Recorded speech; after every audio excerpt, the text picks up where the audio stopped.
ప్రాణ స్వరూపుడమైన నువ్వే వస్తావని నేను కలలో కూడా అనుకోలేదు. ధన్యోస్మి తండ్రి, ధన్యోస్మి. నీ ప్రాణాలు తీయటానికి వచ్చానని తెలిసిన ఇంత సాధారణంగా ఆహ్వానిస్తున్నావే, నీకేమాత్రం భయంగా లేదా? లేదు.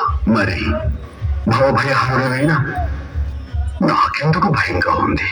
అది భయం కాదు మృత్యుంజయ, నాపై కరుణ వర్షించడానికి గంగలా పొంగుకొస్తున్న అభయం. భయమో అభయమో నాకే అర్థం కావటం లేదు. ఏది ఏమైనా లయకారకుడిగా నా ధర్మాన్ని నెరవేర్చడానికి గుండె రాయి చేసుకుని వచ్చాను. స్వామి,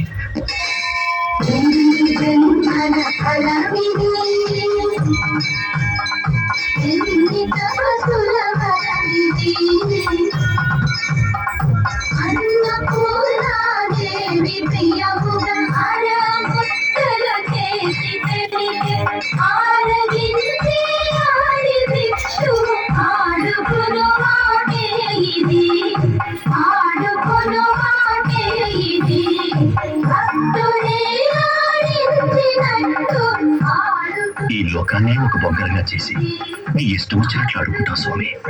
ఆ ఆటలు ఎంత అలిసిపోయావో ఏంటో. నువ్వే లేవని నాకు, నువ్వే అంతా అని ఆమెతో ముడేశావు.